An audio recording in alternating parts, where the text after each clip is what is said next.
السلام علیکم ورحمۃ اللہ۔ سیرت النبی صلی اللہ علیہ وسلم قسط نمبر 16۔ انہوں نے آتے ہی کہا اقرا یعنی پڑھیے۔ آپ نے فرمایا میں نہیں پڑھ سکتا یعنی میں پڑھا لکھا نہیں۔ اس پر جبریل علیہ الصلاۃ والسلام نے آپ کو سینے سے لگا کر بھیجا۔ آپ فرماتے ہیں انہوں نے مجھے اس زور کے بھیجا کہ مجھے موت کا گمان ہوا۔ اس کے بعد انہوں نے مجھے چھوڑ دیا، پھر کہا پڑھیے یعنی جو میں کہوں وہ پڑھیے۔ اس پر آپ نے فرمایا میں کیا پڑھوں؟ تب جبریل علیہ السلام نے سورۃ الگ کی یہ آیات پڑھی۔ ترجمہ: اے پیغمبر صلی اللہ علیہ وسلم، آپ پر جو قرآن نازل ہوا کرے گا اپنے رب کا نام لے کر پڑھا کیجیے، یعنی جب پڑھیں بسم اللہ الرحمن الرحیم کہہ کر پڑھا کیجیے۔ جس نے مخلوقات کو پیدا کیا، جس نے انسان کو خون کے لوتھڑے سے پیدا کیا، آپ قرآن پڑھا کیجئے، اور آپ کا رب بڑا کریم ہے، جو چاہتا ہے عطا کرتا ہے، اور ایسا ہے جس نے لکھے پڑھوں کو قلم سے تعلیم دی، اور عام طور پر انسانوں کو دوسرے ذریعوں سے ان چیزوں کی تعلیم دی جن کو وہ نہیں جانتا تھا۔ آپ فرماتے ہیں میں نے ان آیتوں کو اسی طرح پڑھ لیا، جس کے بعد وہ فرشتہ میرے پاس سے چلا گیا۔ ایسا لگتا تھا گویا میرے دل میں ایک تحریر لکھ دی گئی ہو، یعنی یہ کلمات مجھے زبانی یاد ہو گئے۔ اس کے بعد آپ گھر تشریف لائے۔ بعض روایات میں آتا ہے کہ جبریل علیہ السلام جب غار میں آئے تو پہلے انہوں نے یہ الفاظ کہے تھے: اے محمد، آپ اللہ کے رسول ہیں اور میں جبریل ہوں۔ آپ کی گھر تشریف آوری سے پہلے سیدہ خدیجہ رضی اللہ عنہا نے حسب معمول آپ کے لیے کھانا تیار کر کے ایک شخص کے ہاتھ آپ کے پاس بھجوا دیا تھا، مگر اس شخص کو آپ غار میں نظر نہ آئے۔ اس شخص نے واپس آ کر یہ بات سیدہ خدیجہ رضی اللہ عنہا کو بتائی۔ انہوں نے آپ کی تلاش میں آپ کے عزیز و اقارب کے گھر آدمی بھیجے، مگر آپ وہاں بھی نہ ملے۔ اس لیے سیدہ خدیجہ رضی اللہ عنہا پریشان ہو گئیں۔ وہ ابھی اسی پریشانی میں تھیں کہ آپ تشریف لے آئے۔ آپ نے جو کچھ دیکھا اور سنا تھا اس کی تفصیل سیدہ خدیجہ رضی اللہ عنہا سے بیان فرمائی۔ حضرت جبریل علیہ السلام کا یہ جملہ بھی بتایا کہ اے محمد، آپ اللہ کے رسول ہیں۔ یہ سن کر سیدہ خدیجہ رضی اللہ عنہا نے کہا آپ کو خوشخبری ہو، آپ یقین کیجئے، قسم ہے اس ذات کی جس کے قبضہ میں میری جان ہے، آپ اس امت کے نبی ہوں گے۔ پھر سیدہ خدیجہ رضی اللہ عنہا آپ کو اپنے چچا زاد بھائی ورقہ بن نوفل کے پاس لے گئیں۔ غار والا سارا واقعہ انہیں سنایا۔ ورقہ بن نوفل پرانی کتابوں کے عالم تھے۔ ساری بات سن کر وہ پکار اٹھے: قدوس قدوس، قسم ہے اس ذات کی جس کے قبضے میں میری جان ہے، خدیجہ اگر تم سچ کہہ رہی ہو تو اس میں شک نہیں، ان کے پاس وہی ناموس اکبر یعنی جبریل آئے تھے جو موسیٰ علیہ السلام کے پاس آیا کرتے تھے۔ محمد اس امت کے نبی ہیں، یہ اس بات پر یقین کر لیں۔ قدوس کا مطلب ہے وہ ذات جو ہر عیب سے پاک ہو۔ یہ لفظ تعجب کے وقت بولا جاتا ہے، جیسے ہم کہہ دیتے ہیں اللہ اللہ۔ ورقہ بن نوفل کو جبریل کا نام سن کر حیرت اس لیے ہوئی تھی کہ عرب کے دوسرے شہروں میں لوگوں نے یہ نام سنا بھی نہیں تھا۔ یہ بھی کہا جاتا ہے کہ ورقہ بن نوفل نے آپ کے سر کو بوسہ دیا تھا اور پھر کہا تھا کاش میں اس وقت تک زندہ رہتا جب آپ لوگوں کو اللہ تعالیٰ کی طرف دعوت دیں گے، میں آپ کی مدد کرتا، اس عظیم کام میں بڑھ چڑھ کر حصہ لیتا۔ کاش میں اس وقت تک زندہ رہوں جب آپ کی قوم آپ کو جھٹلائے گی، آپ کو تکالیف پہنچائے گی، آپ کے ساتھ جنگیں لڑی جائیں گی اور آپ کو یہاں سے نکال دیا جائے گا۔ اگر میں اس وقت تک زندہ رہا تو آپ کا ساتھ دوں گا، اللہ کے دین کی حمایت کروں گا۔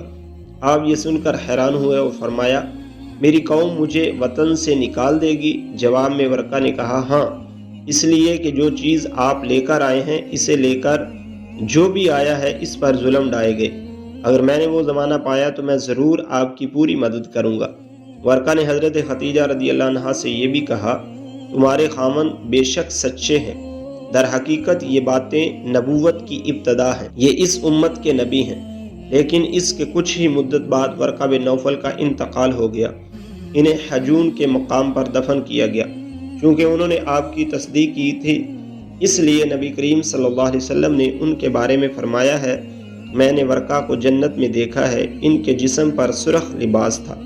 ورقہ سے ملاقات کے بعد آپ گھر تشریف لائے۔ اس کے بعد ایک مدت تک جبریل علیہ السلام آپ کے سامنے نہیں آئے۔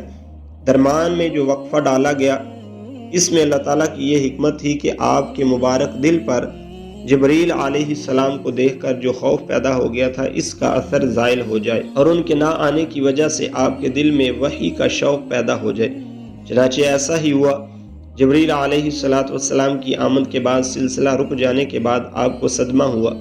کئی بار آپ پہاڑوں کی چوٹیوں پر چڑھ گئے تاکہ خود کو وہاں سے گرا کر ختم کر دیں، لیکن جب بھی آپ ایسا کرنے کی کوشش کرتے، جبریل علیہ السلام آپ کو پکارتے، اے محمد، آپ حقیقت میں اللہ تعالیٰ کے رسول ہیں۔ یہ کلمات سن کر آپ سکون محسوس کرتے، لیکن جب پھر وحی کا وقفہ کچھ اور گزر جاتا تو آپ بے قرار ہو جاتے، رنج محسوس کرتے اور اسی طرح پہاڑ کی چوٹی پر چڑھ جاتے۔ چنانچہ پھر جبریل علیہ السلام آ جاتے اور آپ کو تسلی دیتے۔ آخر دوبارہ وحی شروع ہوئی۔ سورۃ مدثر کی پہلی 3 آیات اتری۔ ترجمہ: اے کپڑے میں لپیٹنے والے، اٹھو، یعنی اپنی جگہ سے اٹھو اور تیار ہو جاؤ، پھر کافروں کو ڈراؤ اور پھر اپنے رب کی بڑائیاں بیان کرو اور اپنے کپڑے پاک رکھو۔ اس طرح آپ کو نبوت کے ساتھ تبلیغ کا حکم دیا گیا۔ ابن اسحاق لکھتے ہیں، سیدہ خدیجہ رضی اللہ عنہا پہلی خاتون ہیں جو اللہ اور اس کے رسول صلی اللہ علیہ وسلم پر ایمان لائی اور اللہ کی طرف سے جو کچھ حضرت صلی اللہ علیہ وسلم لے کر آئے اس کی تصدیق کی۔ مشرکین کی طرف سے آپ کو جب بھی تکالیف پہنچی، صدمہ پہنچا، سیدہ خدیجہ رضی اللہ عنہا نے آپ کو دلاسا دیا۔ سیدہ خدیجہ رضی اللہ عنہا کے بعد دوسرے آدمی حضرت ابوبکر رضی اللہ عنہا ہیں، جو آپ کے پرانے دوست تھے۔ انہوں نے آپ کی زبان سے نبوت ملنے کا ذکر سنتے ہی فوراً آپ کی تصدیق کی اور ایمان لے آئے۔ بچوں میں سیدنا علی المرتضیٰ رضی اللہ عنہ ہیں، جو آپ پر پہلے ایمان لائے، اور ان کے ایمان لانے کا واقعہ کچھ اس طرح ہے۔ ایک دن آپ حضور نبی کریم صلی اللہ علیہ وسلم کے پاس تشریف لائے۔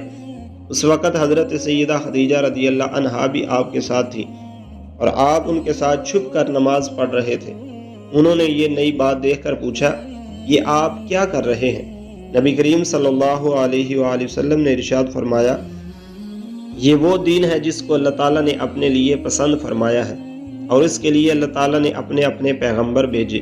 میں تمہیں بھی اس اللہ کی طرف بلاتا ہوں، لات اور عزا کی عبادت سے روکتا ہوں۔ حضرت علی نے یہ سن کر عرض کیا، یہ ایک نئی بات ہے، اس کے بارے میں نے آج سے پہلے کبھی نہیں سنا، اس لیے میں اپنے بارے میں ابھی کچھ نہیں کہہ سکتا، میں اپنے والد سے مشورہ کر لوں۔ ان کا جواب سن کر آپ نے ارشاد فرمایا، علی، اگر تم مسلمان نہیں ہوتے تو بھی اس بات کو چھپائے رکھنا۔ انہوں نے وعدہ کیا اور اس کا ذکر کسی سے نہ کیا۔ رات بھر سوچتے رہے، آخر اللہ تعالیٰ نے انہیں ہدایت عطا فرمائی۔ سویرے آپ کی خدمت میں حاضر ہوئے اور مسلمان ہو گئے۔ علماء نے لکھا ہے، اس وقت حضرت علی کی عمر 8 سال کے قریب تھی۔ اس سے پہلے بھی انہوں نے کبھی بتوں کی عبادت نہیں کی تھی۔ وہ بچپن ہی سے نبی اکرم صلی اللہ علیہ وسلم کے ساتھ رہتے تھے۔ ویڈیو اچھی لگے لائک، شیئر، کمنٹ کرنا نہ بھولیے۔